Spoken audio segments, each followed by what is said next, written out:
Hi friends, ಎಲ್ಲರಿಗೂ ನಮಸ್ತೆ. ಇವತ್ತು ನಾನು ನಿಮಗೆ ಕೆಂಪು ಚಟ್ನಿ ಮತ್ತು ರವೆ ದೋಸೆ ಮಾಡೋದನ್ನು ತೋರಿಸ್ಕೊಡ್ತಾ ಇದ್ದೀನಿ. ಚಟ್ನಿಗೆ ಬೇಕಾದಂಥ ಪದಾರ್ಥ: ಟೊಮೊಟೊ, ತೆಂಗಿನಕಾಯಿ, ಸ್ವಲ್ಪ ಅರಶಿನ ಪುಡಿ, ಜೀರಿಗೆ, ಕೊತ್ತಂಬರಿ ಸೊಪ್ಪು, ಖಾರದ ಪುಡಿ, ಬೆಳ್ಳುಳ್ಳಿ.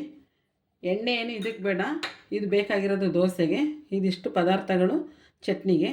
ಮತ್ತು ದೋಸೆಗೆ ಬೇಕಾದಂಥದ್ದು 1 ಕಪ್ಪು ರವೆ, ಸಣ್ಣ ರವೆ, ಮತ್ತು ಮೊಸರು ಅರ್ಧ ಕಪ್ ಅಕ್ಕಿ ಪುಡಿ, ಅರ್ಧ ಕಪ್ಪು ಗೋಧಿ ಪುಡಿ, ರುಚಿಗೆ ಉಪ್ಪು, ಮತ್ತು ಇದಕ್ಕೆ ಅಜ್ವಾಯಿನ್ ಹಾಕ್ತಾಯಿದ್ದೀನಿ. ಇದು ಹೆಲ್ತಿಗೆ ತುಂಬ ಒಳ್ಳೆಯದು, ತುಂಬ ಟೇಸ್ಟ್ ಕೊಡುತ್ತೆ. ಮತ್ತು ಅದನ್ನು ಮಾಡಲಿಕ್ಕೆ ಎಣ್ಣೆ ತಗೊಳ್ತಾ ಇದ್ದೀನಿ. ಇದನ್ನು ಮಾಡೋ ವಿಧಾನನ ನಾನು ತೋರಿಸ್ಕೊಡ್ತೀನಿ ಈಗ ನಿಮಗೆ. ನೋಡಿ, ಮೊದಲಿಗೆ ರವೆ ಹಾಕೊಳ್ತೀನಿ. ಅರ್ಧ ಕಪ್ ಅಷ್ಟೇ ಗೋಧಿ ಹಿಟ್ಟು, ಅರ್ಧ ಕಪ್ಪು ಅಕ್ಕಿ ಹಿಟ್ಟು, ಮತ್ತು ಅರ್ಧ ಕಪ್ಪು ಮೊಸರು. ನಾನು ಇದಕ್ಕೆ ಈನೋ ಆಗಲಿ ಮತ್ತೊಂದಾಗಲಿ ಏನೂ ಹಾಕ್ತಾಯಿಲ್ಲ. ಸ್ವಲ್ಪ ಅಜ್ವಾಯಿನ ಈ ಥರ ಮಾಡಿ ಹಾಕಿದ್ರೆ ಅದು ಫ್ಲೇವರ್ ಕೊಡುತ್ತೆ. ಇದಕ್ಕೆ ರುಚಿಗೆ ತಕ್ಕಷ್ಟು ಉಪ್ಪು, ಕಪ್ಪಲ್ಲಿ ಮೊಸರು ಉಳಿದಿರುತ್ತಲ್ಲ, ಅದು ವೇಸ್ಟ್ ಮಾಡಬೇಡಿ. ಅದನ್ನು ಇದೇ ಥರ ಮಿಕ್ಸ್ ಮಾಡಿ ಹಾಕಿ. ನಿಮಗೆ ತೆಳು ಬೇಕು ಅಂದರೆ ತೆಳುವನ್ನಾದರೂ ಮಾಡ್ಕೋಬೋದು, ತುಂಬ ಚೆನ್ನಾಗಿ ಬರುತ್ತೆ ದೋಸೆ. ನೋಡಿ ಈ ಥರ ನೋಡಿ, ಇದನ್ನು ಚೆನ್ನಾಗಿ ಹೀಗೆ ಮಿಕ್ಸ್ ಮಾಡಬೇಕು. ಮಿಕ್ಸ್ ಮಾಡಿ ಒಂದು 10 ನಿಮಿಷ, ಟೈಮ್ ಇದ್ದರೆ ಒಂದು 20 ನಿಮಿಷನೇ ಇಡಿ, ಟೈಮ್ ಇಲ್ಲ ಅಂದರೆ 10 ನಿಮಿಷ ಇಡಿ. ಇದು ಬೇಗನೆ ಆಗೋಂಥದ್ದು ತಿಂಡಿ. ಇದು ಬೆಳಗ್ಗೆ ಅರ್ಜೆಂಟ್ ಇದ್ದರೆ ಇದೊಂದು ಮಾಡ್ಕೊಂಡು ಅದಕ್ಕೆ ಆ ಕಾಂಬಿನೇಷನ್ ಚಟ್ನಿ ತುಂಬ ಈಸಿ ಮಾಡಿ. ನೋಡಿ, ಈಗ ನಾನು ಚಟ್ನಿನ ಯಾವ ರೀತಿ ತಯಾರು ಮಾಡೋದು ಅಂತ ತೋರಿಸ್ಕೊಡ್ತಾ ಇದ್ದೀನಿ. ಕಾಯಿ ಸ್ವಲ್ಪನೇ ಹಾಕೋಬೇಕು. ನಾನು ಒಂದು ಪೀಸ್ ಜಾಸ್ತಿ ಹಾಕ್ಬಿಟ್ಟಿದ್ದೆ, ಅದನ್ನು ಎತ್ತಿಡ್ತಾ ಇದ್ದೀನಿ. ಕಾಯಿ ಜಾಸ್ತಿ ಹಾಕ್ಬಾರ್ದು ಇದಕ್ಕೆ. ಇದಕ್ಕೆ ಚಿಲ್ಲಿ ಪೌಡರ್ ಹಾಕಿ ಒಂದು 2 ಸ್ಪೂನು. ಖಾರ ಬೇಕು ಅಂದರೆ ಖಾರ ಹಾಕೊಳ್ಳಿ ಫ್ರೆಂಡ್ಸ್. ಮತ್ತು ಅರ್ಧ ಸ್ಪೂನ್ ಜೀರಿಗೆ, ಒಂದು 6ರಿಂದ 7 ಎಕ್ಕಳು ಬೆಳ್ಳುಳ್ಳಿ,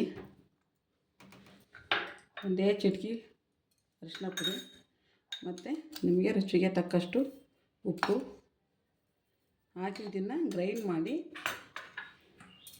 ಡೈರೆಕ್ಟು ಪಾತ್ರೆಗೆ ಹಾಕೋಂಥದ್ದು. ಅದನ್ನು ತೋರಿಸ್ಕೊಡ್ತೀನಿ. ಎಣ್ಣೆ ಏನೂ ಹಾಕೋಂಗಿಲ್ಲ ಫ್ರೆಂಡ್ಸ್. ಇದು ಹಾಗೆ ಗ್ರೈಂಡ್ ಮಾಡಿ ಆಮೇಲೆ ಮಧ್ಯದಲ್ಲಿ ನೀರು ಹಾಕಬೇಕು ಇದಕ್ಕೆ.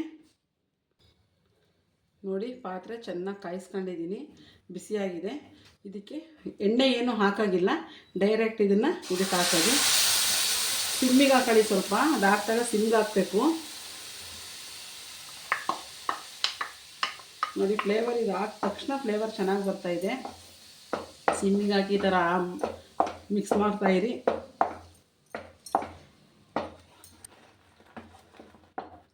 ನೋಡಿ, ಚಟ್ನಿ 5 ನಿಮಿಷ ಸಾಕು. ಇದು 5ರಿಂದ 10 ನಿಮಿಷ ಕುದಿಸಿ ಇದನ್ನು ಈ ಥರ ಸಾಕು. ಇದು ಕೊತ್ತಂಬರಿ ರುಬ್ಬಕ್ಕೆ ಹಾಕೋಂಗಿಲ್ಲ. ಇದಕ್ಕೆ ಮೇಲ್ಗಡೆ ಇದೇ ಥರ ನೀವು ಉದುರಿಸ್ಕೊಳ್ಳಿ, ತುಂಬ ಚೆನ್ನಾಗಿರುತ್ತೆ. ನಂತರ ಮಿಕ್ಸ್ ಮಾಡಿ ಅದಕ್ಕೆ ಲಿಡ್ನ ಈ ಥರ ಮುಚ್ಚಿಬಿಡಿ. 5 ನಿಮಿಷ ಆದಮೇಲೆ ತೆಗೆದು ಸರ್ವ್ ಮಾಡ್ಕೊಂಡು ತಿನ್ಬೋದು. ಕೊನೆಗೆ ಅದನ್ನು ತೋರಿಸ್ಕೊಡ್ತೀನಿ ದೋಸೆ ಜೊತೆ. ನೋಡಿ, ಹಂಚು ಕಾಯಕ್ಕೆ ಇಟ್ಟಿದ್ದೀನಿ, ಕಾದಿದೆ. ಈಗ ಇದಕ್ಕೆ ಸ್ವಲ್ಪ ಎಣ್ಣೆ ಹಾಕೋಣ.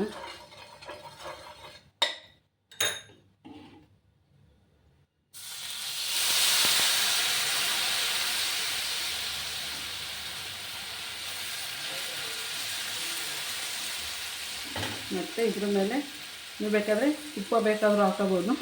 ನಮ್ಮ ಮನೇಲಿ ಮಕ್ಕಳು ತುಪ್ಪ ಇಷ್ಟಪಡಲ್ಲ, ಅದಕ್ಕೋಸ್ಕರ ನಾನು ಫಾರ್ಚೂನ್ ಆಯಿಲ್ ಹಾಕ್ತಾಯಿದ್ದೀನಿ. ರೈಸ್ ಬ್ರೈನ್ ಆಯಿಲ್ಲು ಕೊಲೆಸ್ಟ್ರಾಲ್ ಕಡಿಮೆ ಇರುತ್ತೆ, ಒಳ್ಳೆಯ ಆಯಿಲು.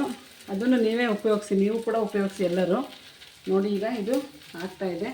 ಇದಕ್ಕೆ ಒಂದು 1 ಸೆಕೆಂಡ್ ಲಿಡ್ ಮುಚ್ಚೋಣ. ನೋಡಿ, ಆಗಿದೆ.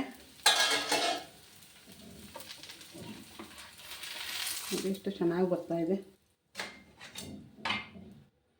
ಇದೇ ಥರ ದೋಸೆ ಹಾಕೊಳ್ಳೋಣ. ಬೆಳಗ್ಗೆ ತಿಂಡಿಗೆ ತುಂಬ ಚೆನ್ನಾಗಿರುತ್ತೆ ಮತ್ತು ತುಂಬ ಫಾಸ್ಟಾಗಿ ಆಗುತ್ತೆ. ಟ್ರೈ ಮಾಡಿ ಎಲ್ಲರೂ. ತುಂಬ ಚೆನ್ನಾಗಿ ಬಂದಿದೆ ದೋಸೆ, ಚಟ್ನಿ ಎಲ್ಲ ತುಂಬ ಚೆನ್ನಾಗಿ ಬಂದಿದೆ.